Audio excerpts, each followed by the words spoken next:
ओम शांति। आज बाबा की 25 तारीख की वाणी है। आज की वाणी में बाबा बोले, मीठे बच्चे, तुम घर बैठे वंडरफुल रूहानी यात्रा पर हो। तुम्हारी है बुद्धि की यात्रा। कर्म करते इस यात्रा में कदम आगे बढ़ाते चलो तो पावन बन जाएंगे।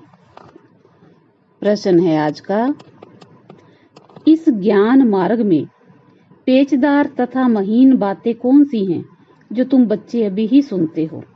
उत्तर है, तुम जानते हो कि हम सभी मेल अथवा फीमेल एक शिव बाबा परमात्मा की सजनिया आत्माएं हैं। साजन है एक परमात्मा। फिर जिस्म के हिसाब से हम शिव बाबा के पोतरे और पोतरियां हैं।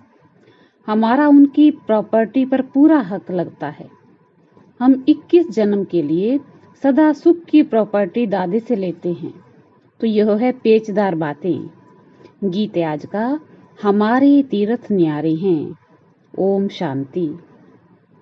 जिस्मानी यात्रा और रूहानी यात्रा पर यह गीत बनाया है भक्ति मार्ग वालों ने। जो पास्ट में हो गया उसका गायन करते हैं।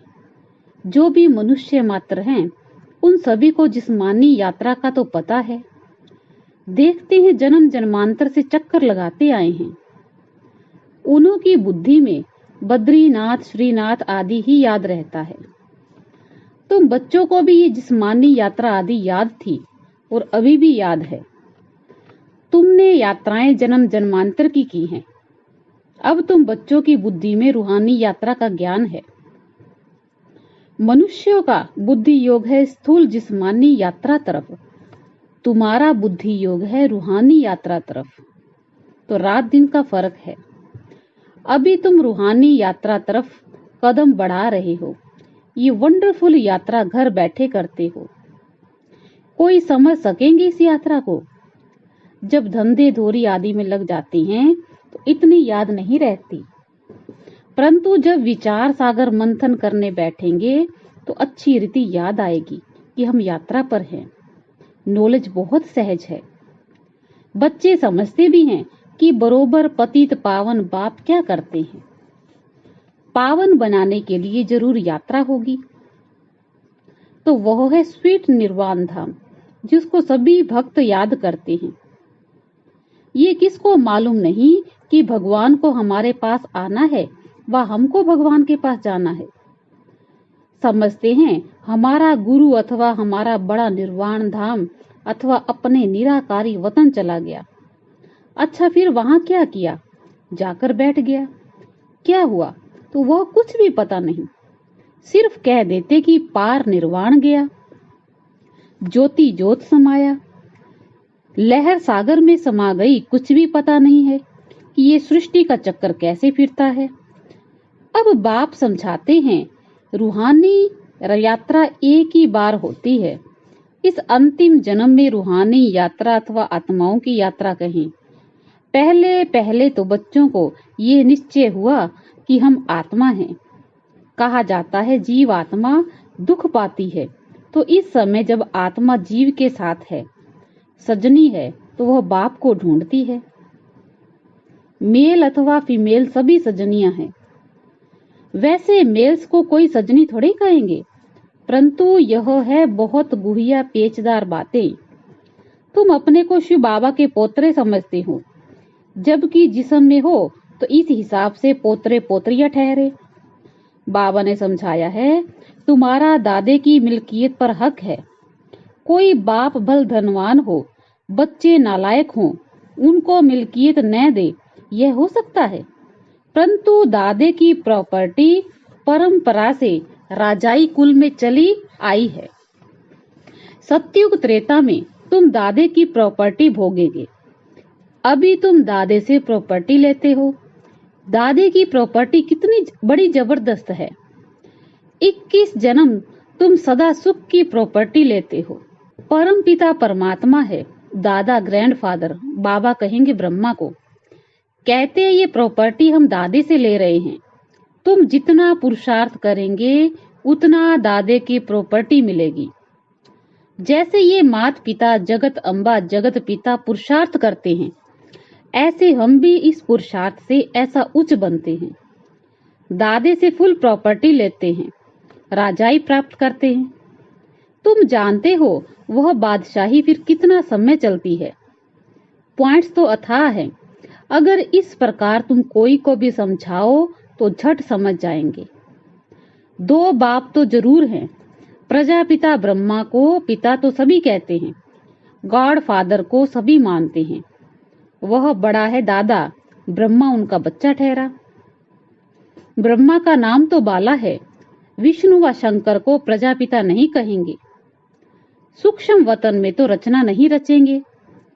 ब्रह्मा ही जरूर यहाँ ब्राह्मण रचते होंगे। ब्रह्मा मुख कमल से परमपिता परमात्मा ने ब्राह्मण संप्रदाय रची।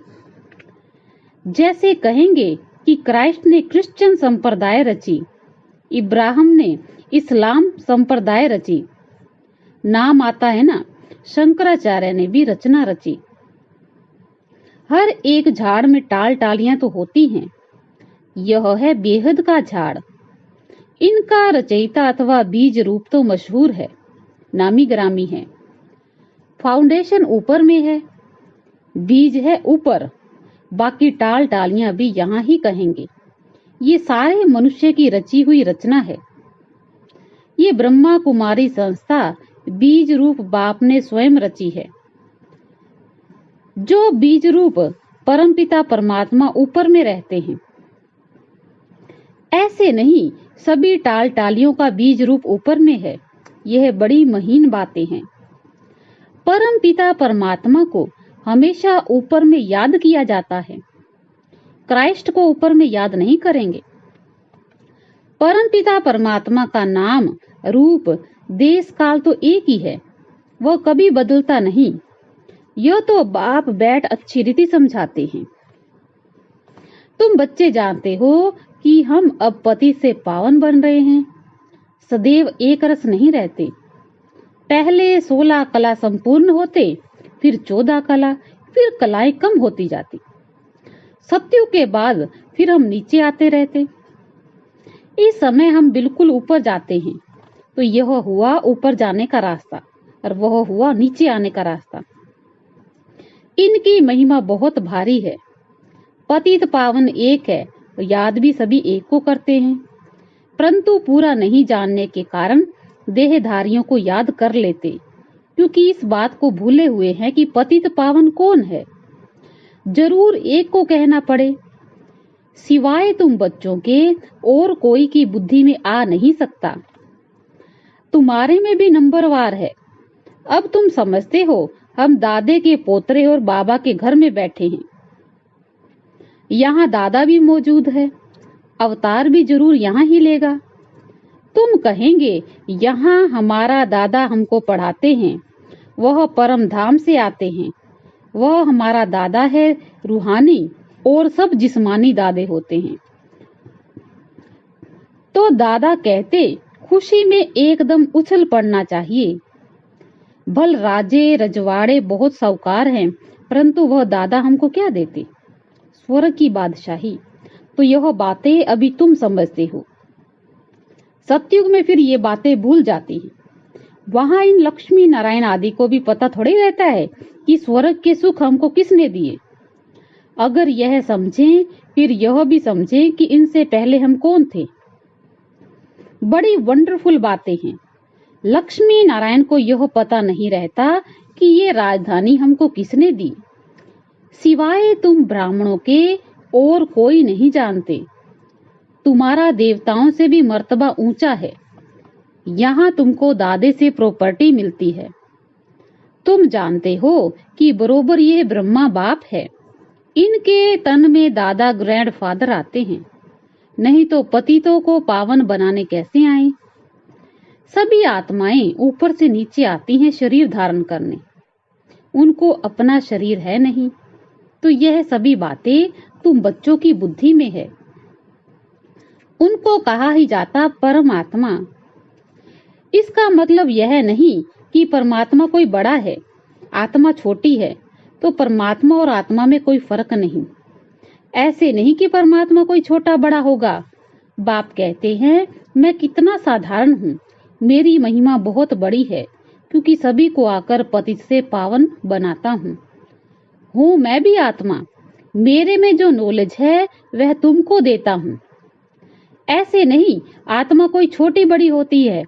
आत्मा में नॉलेज ना होने के कारण वह मैली हो जाती है, मुरझा जाती है, दीवा बुझ जाता है।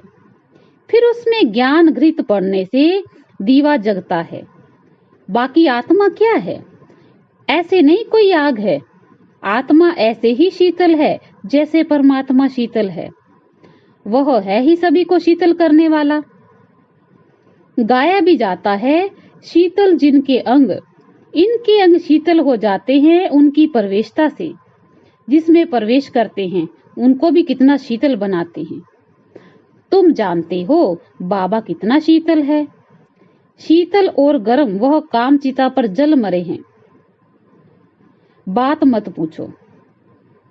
कोई कोई तो ऐसे पाप आत्मा हैं जो कितना ज्ञान छींटा डालते हैं तो भी शीतल होते ही नहीं। कितनी मेहनत करनी पड़ती है एक एक के ऊपर। बाबा पूछते हैं तुम शीतल बने हो? सन्यासी उदासी थोड़े ही कभी ऐसे पूछते हैं। माया ही सबको पतित बना देती है। काम चिता पर जलते रहते हैं। तो तुम बच्चे जानते हो कि प्रजापिता ब्रह्मा के हम बच्चे हैं। शिव बाबा है दादा तो वर्षा मिलना चाहिए ना। एक बाबा एक दादा और उनसे प्रॉपर्टी अनेक बच्चों को मिलती है। और कोई भी मनुष्य को प्रजापिता नहीं कहेंगे। शिव बाबा आत्माओं का पिता तो है ही। अभी तुम बच्चे जबकि सम्मुख बैठे हो तो जानते हो कि हम शिव बाबा के साथ बैठे हैं। वो हमारा दादा है जो स्वर्ग का रचयिता है। उनसे हम राजयोग सीख रहे हैं। दादे से हमको स्वर्ग की मिल्कियत मिलती है। फिर हम 21 जन्म कभी कंगाल नहीं बनेंगे। तुम बहुत साहूकार बनते हो। जो तुम पूज्य देवी देवता थे वही फिर पुजारी बनते हो। तुम जानते हो हम बाबा से वर्षा लेते हैं 21 जन्म सुख भोगेंगे। कितने बार वर्षा लिया और गवाया। परसों वर्षा लिया था, कल गवाया, फिर आज लेते, कल फिर गवा देंगे। तो ये बातें तुम अभी जानते हो। इस समय नॉलेजफुल ज्ञान सागर बाप से तुम भी मास्टर ज्ञान सागर बनते हो। नॉलेज मिलती है। बाकी ऐसे नहीं कि कोई तेजों में बिजली बन जाते। यह है सारी बड़ाई। जैसे श्री कृष्ण की बड़ाई की जाती है ना, वह जन्मता है तो सारे घर में रोशनी रोशनी हो जाती।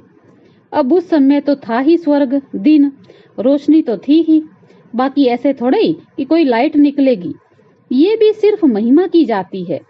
वैसे ही परमपिता परमात्मा भी परमात्मा है। बाकी महिमा सारी कर्तव्य पर निकलती है। महिमा तो बहुतों की निकली हुई है। मनुष्य कहते हैं कि फलाना मरा और स्वर्ग पद सधारा। तो स्वर्ग क्या ऊपर में है? दिलवाड़ा मंदिर में भी छत में बैकुंठ दिखाते हैं और नीचे में है आदि देव आदि देवी, जगत पिता और जगत अम्बा। तो जरूर ये नीचे नरक में बैठे हैं। स्वर्ग में जाने लिए राजयोग सीख रहे हैं। ये तुम बच्चे जानते हो, हूबहू एक्यूरेट यादगार है। हम भी यहाँ आकर बैठे हैं। कितनी वंडरफुल बातें हैं। बच्चे आकर दादा के बने हैं तो वो खुशी का पारा चढ़ना चाहिए। हम पावन दुनिया के मालिक बनते हैं। मेहनत बिगर थोड़े विश्व का मालिक कोई बनेगा। वह मेहनत है स्थूल और यह है सूक्ष्म। आत्मा को मेहनत करनी पड़ती है। रोटी पकाना, धंधा आदि करना ये सब आत्मा करती है। अब बाबा आत्माओं को इस रूहानी धंधे में लगाते हैं। साथ साथ जिस्मानी धंधा भी करना है। बाल बच्चों को संभालना है। ऐसे नहीं बाबा हम आपके हैं, ये बच्चे आदि आपको संभालना होगा। सबको बाबा संभाले तो इतना बड़ा मकान भी ना मिले। दिल्ली के किले जितने सैकड़ों किले हों तो भी इतने बच्चों को कहाँ रखे हो नहीं सकता। फिर तो इस मकान की कोई ताकत ही नहीं। कायदा ही है कि गृहस्थ व्यवहार में रहते हुए अपना पुरुषार्थ करो। इतने सब बच्चे यहाँ आ जाएं तो चल कैसे सके। तो बाबा कहते मुझे याद करो, दादे से अखूट खजाना मिलता है। कितनी खुशी की बात है। टाइम कोई जास्ती नहीं है। गाया जाता है राम गयो रावण गयो। तो आगे साक्षात्कार होता रहेगा कि इसके बाद क्या होना संभव है।